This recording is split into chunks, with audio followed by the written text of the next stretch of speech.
नमस्कार दोस्तों, आप सभी का आपके अपने चैनल ध्येय ज्ञान धारा में स्वागत है।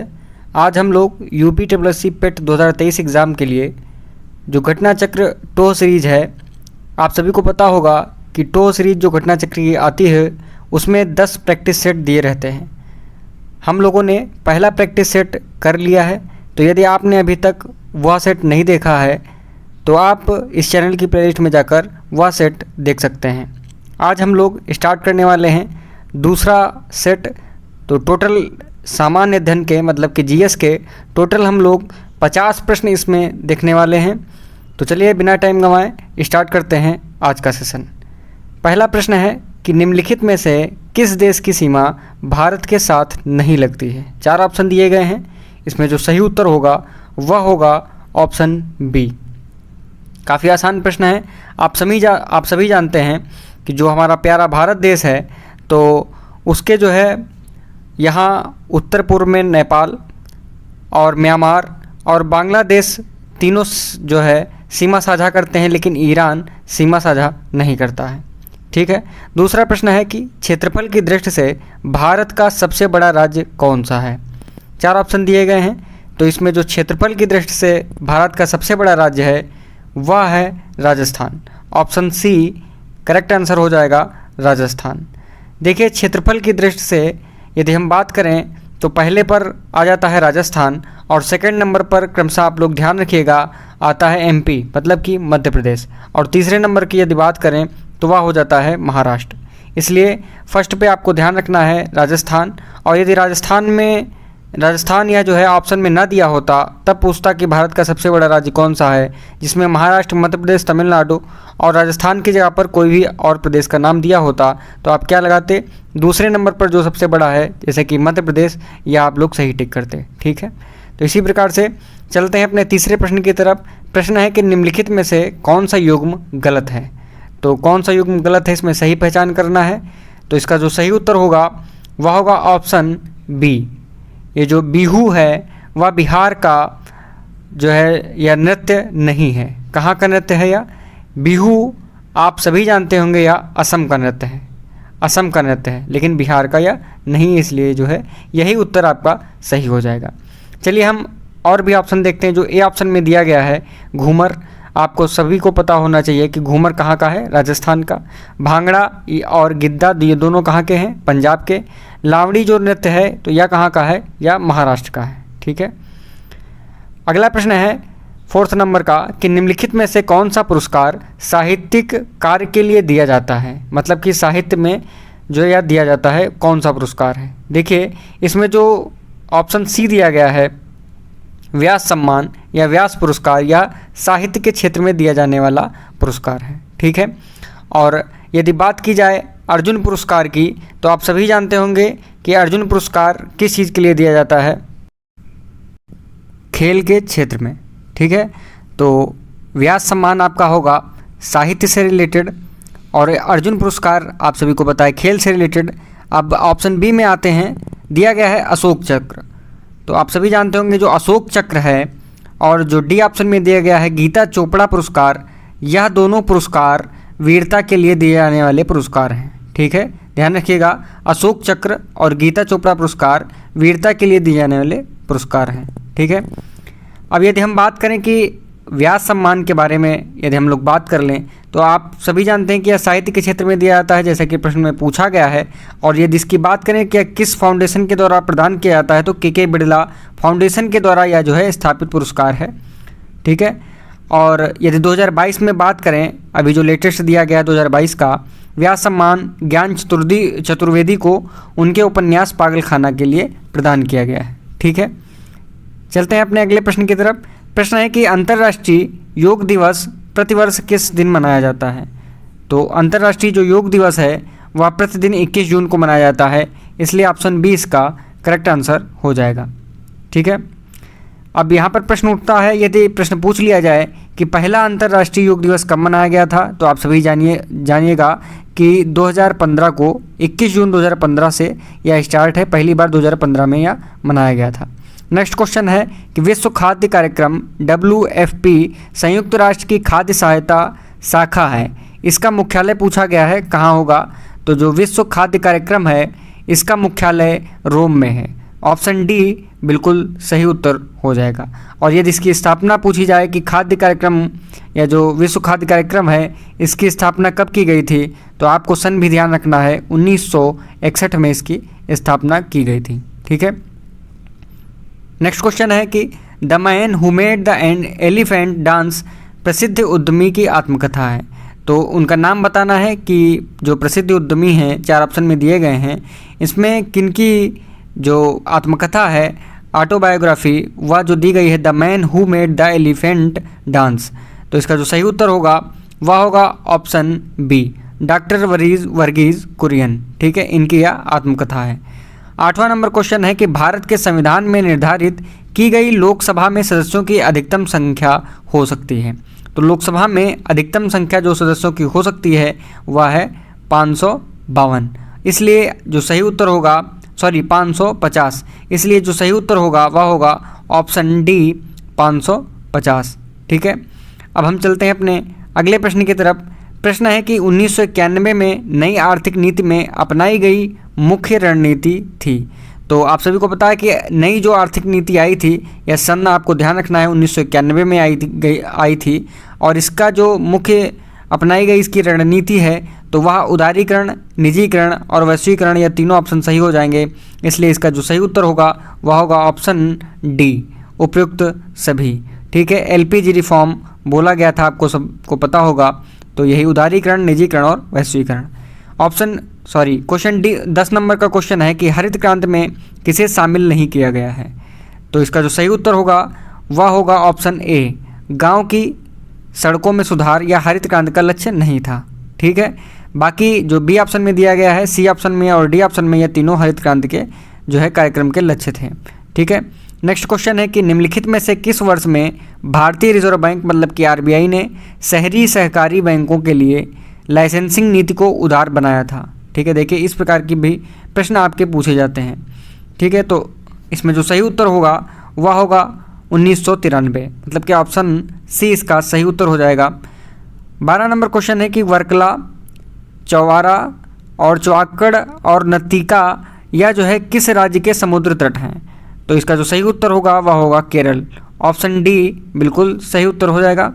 नेक्स्ट क्वेश्चन है कि राष्ट्रीय विकास परिषद का गठन कब हुआ था। तो आप सभी जानते होंगे राष्ट्रीय विकास परिषद का गठन हुआ था 1952 में, 1952 में। इसलिए जो इसको सही उत्तर इसका हो जाएगा वह हो जाएगा 1952। ठीक है, 6 अगस्त 1952 को राष्ट्रीय विकास परिषद मतलब नेशनल डेवलपमेंट काउंसिल का स्थापना हुई थी। ठीक है, इसके बारे में जो सबसे महत्वपूर्ण बिंदु हो जाता है वह हो जाता है कि जो राष्ट्रीय विकास परिषद है यह एक संविधानेतर निकाय है। ठीक है, और इसका जो अध्यक्ष होता है वह होता है मौजूदा प्रधानमंत्री। ठीक है। अगला प्रश्न है कि न्यूटन का पहला नियम किसके रूप में जाना जाता है। 4 ऑप्शन दिए गए हैं। तो न्यूटन का जो पहला नियम है वह आप सभी जानते होंगे जड़त्व का नियम कहा जाता है। ऑप्शन सी इसका सही उत्तर हो जाएगा, जड़त्व का नियम। पहला नियम जड़त्व का नियम कहलाता है न्यूटन का। नेक्स्ट क्वेश्चन है कि निम्नलिखित में से किसे आनुवंशिकी का जनक कहा जाता है। तो मेंडल का नाम आप सभी ने सुना होगा, बचपन से पढ़ते आए हैं। मटर के पौधे पर इन्होंने अपना प्रयोग किया था। जिसका जो सही उत्तर हो जाएगा वह हो जाएगा ऑप्शन बी, मेंडल। मेंडल को आनुवंशिकी का जनक कहा जाता है। 16 नंबर प्रश्न है कि निम्नलिखित में से किस बीमारी को 3D या 3D की बीमारी के नाम से भी जाना जाता है। इसमें डिमेंशिया, डायरिया और डर्मेटाइटिस शामिल हैं। तो इस प्रश्न का जो सही उत्तर होगा वह होगा पेलाग्रा। ऑप्शन डी इसका बिल्कुल सही उत्तर हो जाएगा। ठीक है, तो ध्यान रखिएगा एक बार फिर से, इसका सही उत्तर होगा ऑप्शन डी, पेलाग्रा। ठीक है, अब आपको पता होना चाहिए कि पेलाग्रा को 3D या 3D की बीमारी के नाम से भी जाना जाता है। ठीक है, और यह रोग किस विटामिन की कमी से होता है। तो आप सभी को ध्यान रखना है, यह रोग विटामिन B3 की कमी से होता है, जिसका नाम B3 का नाम क्या है, रासायनिक नाम, तो नियासिन। ठीक है, नियासिन ध्यान रखिएगा।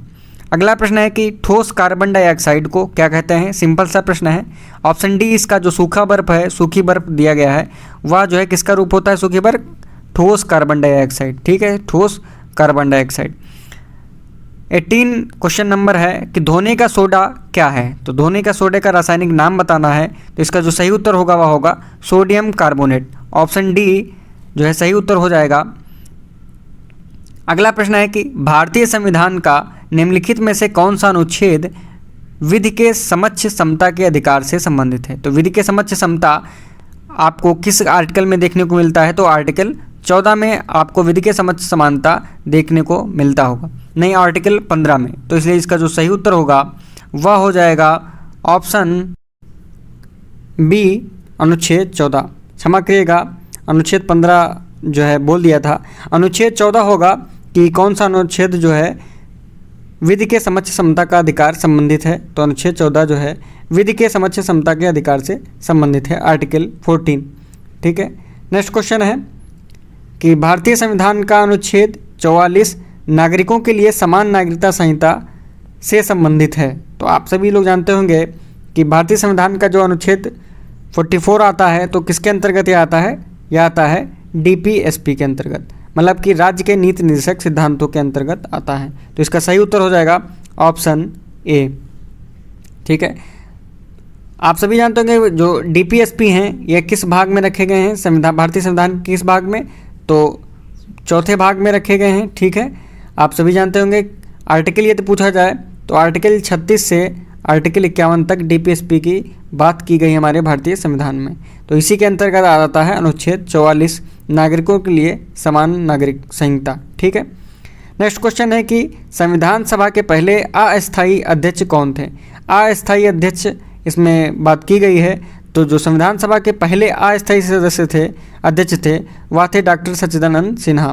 तो इस प्रश्न का जो सही उत्तर होगा वह होगा ऑप्शन डी। अब यहाँ बात आती है कि जो अस्थायी सदस्य की बात कर ली जाए तो अस्थायी सदस्य कौन बने थे, डॉक्टर राजेंद्र प्रसाद, आपको ध्यान रखना है। नेक्स्ट क्वेश्चन है कि केंद्र राज्य संबंध किस अनुसूची में है। काफ़ी महत्वपूर्ण प्रश्न है कि केंद्र राज्य जो सेंट्रल और स्टेट रिलेशन है वह किस अनुसूची में रखा गया है। तो वह रखा गया है 7वीं अनुसूची में। इसलिए जो इसका सही उत्तर हो जाएगा ऑप्शन ए। ठीक है, 7वीं अनुसूची। 23 नंबर प्रश्न है कि अधीनस्थ न्यायालयों का पर्यवेक्षण कौन करता है। तो अधीनस्थ न्यायालयों का पर्यवेक्षण करता है उस राज्य का हाई कोर्ट। तो ऑप्शन सी इस प्रश्न का बिल्कुल सही उत्तर हो जाएगा। 24 नंबर प्रश्न है कि सुभाष चंद्र बोस ने फॉरवर्ड ब्लॉक की स्थापना किस वर्ष की थी। तो सुभाष चंद्र बोस के द्वारा फॉरवर्ड ब्लॉक की स्थापना हुई थी 1939 में। इसलिए इसका जो सही उत्तर होगा वह होगा ऑप्शन डी। ठीक है। अगला प्रश्न है कि खाली जगह छोड़ी गई है, फिर लिखा है कि बाद महात्मा गांधी ने असहयोग आंदोलन वापस ले लिया। तो किस घटना के बाद महात्मा गांधी ने असहयोग आंदोलन को वापस ले लिया था। तो वह थी चौरी चौरा की घटना। चौरी चौरा की घटना के बाद महात्मा गांधी ने असहयोग आंदोलन को वापस ले लिया था। ठीक है। आप सभी जानते होंगे कि चौरी चौरा की घटना यदि पूछ ली जाए कब हुई थी तो आप सभी को पता होगा 4 फरवरी, डेट आपको ध्यान रखना है और सन ध्यान रखना है। 4 फरवरी 1922 को चौरी चौरा घटना के बाद महात्मा गांधी ने असहयोग आंदोलन को वापस ले लिया था। क्योंकि इसमें क्या हुआ था, इसमें चौरी चौरा की घटना में क्या हुआ था कि एक थाने में जो प्रदर्शनकारी थे इन्होंने थाने को, सभी सिपाहियों को बंद करके उसमें आग लगा दी थी। ठीक है, जिसमें कुछ जो सिपाही थे उसमें वो मर गए थे। अगला प्रश्न है कि 26 नंबर प्रश्न है कि स्वराज पार्टी का गठन किसकी असफलता के बाद हुआ था। तो स्वराज पार्टी का गठन किसकी असफलता के बाद हुआ था, वह हुआ था असहयोग आंदोलन के बाद। ठीक है, ए ऑप्शन इसका सही उत्तर हो जाएगा। नेक्स्ट क्वेश्चन है कि निम्नलिखित में से किसने 1935 के अधिनियम के बारे में कहा था कि यह एक कार है जिसमें ब्रेक तो है पर इंजन नहीं। तो यह जो है वक्तव्य था पंडित जवाहरलाल नेहरू का। इसलिए ऑप्शन ए इसका सही उत्तर हो जाएगा। बात करते हैं 28 नंबर प्रश्न की कि हिंदुस्तान सोशलिस्ट रिपब्लिक एसोसिएशन गठित की गई थी। तो यह एक एसोसिएशन था जिसे शॉर्ट भाषा में क्या बोला जाता है, HSRA। ठीक है। तो इसका गठन जो है पूछा गया है किसके द्वारा किया गया था। तो इसका गठन चंद्रशेखर आज़ाद जी के द्वारा किया गया था। इसलिए इसका जो सही उत्तर हो जाएगा ऑप्शन सी। और यदि पूछा जाए सन कि इसका गठन कब हुआ था तो आपको सन भी ध्यान रखना है। सन 1928 में इसका गठन किया गया था। ठीक है, और यदि स्थान पूछा जाए कि इसका गठन कहाँ किया गया था, तो आपको ध्यान रखना है दिल्ली में फिरोज शाह कोटला मैदान में इसका गठन किया गया था 1928 में। नेक्स्ट क्वेश्चन देखते हैं। प्रश्न है कि गौतम बुद्ध का वास्तविक नाम क्या था। तो गौतम बुद्ध का आप सभी जानते होंगे वास्तविक नाम सिद्धार्थ था, इसलिए इसका जो सही उत्तर हो जाएगा वह हो जाएगा ऑप्शन ए। ठीक है, गौतम बुद्ध का जन्म कब हुआ था, आप सभी जानते हैं 563 ईसा पूर्व में। ठीक है, कहाँ हुआ था, स्थान का नाम यदि पूछा जाए तो लुम्बिनी नामक ग्राम में हुआ था। ठीक है, नेक्स्ट क्वेश्चन है कि निम्न में से किस वर्ष में कार्नवालिस कोड लागू किया गया था। कार्नवालिस कोड कब लागू किया गया था यह भी बताना है कि इसको यह भी कहा जाता है कार्नवालिस संहिता। ठीक है, तो 1793 में कार्नवालिस कोड लागू हुआ था। ऑप्शन ए बिल्कुल सही उत्तर हो जाएगा।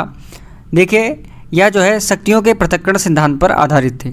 ठीक है, 31 नंबर प्रश्न दिया गया है कि हड़प्पा सभ्यता के निम्नलिखित स्थलों में से कौन सा स्थल पाकिस्तान में स्थित नहीं है। तो पाकिस्तान में कौन सा स्थल स्थित नहीं है। देखिए, कोट डीजी जो ऑप्शन बी में दिया गया है यह भी स्थित है, चुनौदड़ो भी पाकिस्तान में ही स्थित है, बालाकोट भी पाकिस्तान में स्थित है, लेकिन जो ऑप्शन ए में दिया गया है सोर्तुगई यह पाकिस्तान में ना होकर कहाँ स्थित है, यह अफगानिस्तान में, इसलिए ऑप्शन ए इसका सही उत्तर हो जाएगा। नेक्स्ट क्वेश्चन है कि किस स्तंभ शिलालेख में समुद्रगुप्त की उपलब्धियां अभिलिखित की गई हैं जो अपनी विजय के लिए नेपोलियन ऑफ इंडिया के नाम से जाने जाते थे। तो इसका जो सही उत्तर होगा वह होगा ऑप्शन डी इलाहाबाद स्तंभ। ठीक है, इलाहाबाद स्तंभ जो है यह शिलालेख, इसमें जो है समुद्रगुप्त की उपलब्धियों का वर्णन किया गया है। 33 नंबर प्रश्न है कि शिवाजी का जन्म कब हुआ था तथा कब उन्होंने छत्रपति की उपाधि धारण की थी। तो शिवाजी का जो जन्म हुआ था वह हुआ था 1627 में 1627 में, और इनको जो छत्रपति की उपाधि दी गई थी, धारण की थी जब इन्होंने छत्रपति की उपाधि, तो वह सन था 1674 1674। तो इसलिए जो ऑप्शन सही हो जाएगा वह हो जाएगा डी ऑप्शन। 1627 में इनका जन्म हुआ था और छत्रपति की उपाधि 1674 में इन्होंने धारण की थी। नेक्स्ट क्वेश्चन है कि निम्नलिखित में से किस भारतीय राज्य में उत्तर पूर्वी मानसून के कारण अक्टूबर और नवंबर के दौरान वर्षा होती है। तो इसका जो सही उत्तर होगा वह होगा ऑप्शन सी तमिलनाडु। ठीक है, तमिलनाडु में अक्टूबर और नवंबर के दौरान वर्षा होती है, उत्तर पूर्वी मानसून, जिसे हम लोग लौटते हुए मानसून के नाम से भी जानते हैं। 35 नंबर प्रश्न है कि रेगिस्तानी क्षेत्र में किस प्रकार की वनस्पति सामान्य रूप से पाई जाती है। तो रेगिस्तानी मतलब कि मरुस्थलीय जो वनस्पति होती है आप सभी जानते होंगे, वहाँ किस प्रकार की वनस्पति पाई जाती है, तो झाड़ी झकड़ा पाए जाते हैं। तो ऑप्शन बी इसका सही उत्तर हो जाएगा झाड़ी। नेक्स्ट क्वेश्चन है कि प्रायद्वीपीय भारत की सबसे लंबी नदी कौन सी है। तो प्रायद्वीपीय भारत की जो सबसे लंबी नदी है वह है गोदावरी। ऑप्शन बी इसका सही उत्तर हो जाएगा गोदावरी। 37 नंबर प्रश्न है कि निम्नलिखित युग्मों में से कौन सा युग्म पहाड़ी दर्रों से संबंधित सही युग्म है। तो देखिए, चलिए एक एक करके देखते हैं। इसका जो सही उत्तर हो जाएगा वह हो जाएगा ऑप्शन सी लिपुलेख, जो है कहाँ है, उत्तराखंड में स्थित है। बाकी अन्य जो विकल्प दिए गए हैं इनकी बात की जाए तो ए ऑप्शन में जो बोमडिला दर्रा दिया गया है यह हिमाचल प्रदेश में ना होकर कहाँ है, अरुणाचल प्रदेश में है। आपको ध्यान रखना है कहाँ है, अरुणाचल प्रदेश में। ठीक है, बी ऑप्शन में जो दिया गया है नाथुला दर्रा, तो नाथुला दर्रा अरुणाचल प्रदेश में ना होकर कहाँ है, आप सभी जानते हैं सिक्किम में है। ठीक है, नाथुला कहाँ है, सिक्किम में। और जैसा कि प्रश्न में बात की गई सही ऑप्शन की, तो लिपुलेख दर्रा उत्तराखंड में बिल्कुल सही है। और डी ऑप्शन में जो रोहतांग दर्रा दिया गया है यह सिक्किम में ना होकर कहाँ है, हिमाचल प्रदेश में। कहाँ है, हिमाचल प्रदेश में। नेक्स्ट क्वेश्चन देखते हैं। क्वेश्चन है कि किस भारतीय शहर को भारत का मैनचेस्टर कहा जाता है। तो ऑप्शन जो इसका सही उत्तर हो जाएगा वह हो जाएगा ऑप्शन डी अहमदाबाद। अहमदाबाद को भारत का मैनचेस्टर नाम की संज्ञा दी गई है। ठीक है, और यदि दक्षिण भारत का मैनचेस्टर पूछा जाए तो वह हो जाएगा कोयम्बटूर। ठीक है, तो भारत के संदर्भ में अहमदाबाद हो जाएगा। या दक्षिण भारत की बात करें तो वहाँ का दक्षिण भारत का मैनचेस्टर बोला जाता है कोयम्बटूर। ठीक है, कंफ्यूज मत होइएगा। 39 नंबर प्रश्न है कि भारतीय हरित क्रांति की जन्मस्थली है, बताना है कहाँ है जन्मस्थली हरित क्रांति की। तो उसका जो सही उत्तर होगा वह होगा ऑप्शन ए पंतनगर, क्योंकि यहीं से पंतनगर कृषि विद्यालय से ही यह शुरुआत किया गया था। इसका बहुत महत्वपूर्ण योगदान था पंतनगर विश्वविद्यालय का हरित क्रांति को शुरुआत करने में।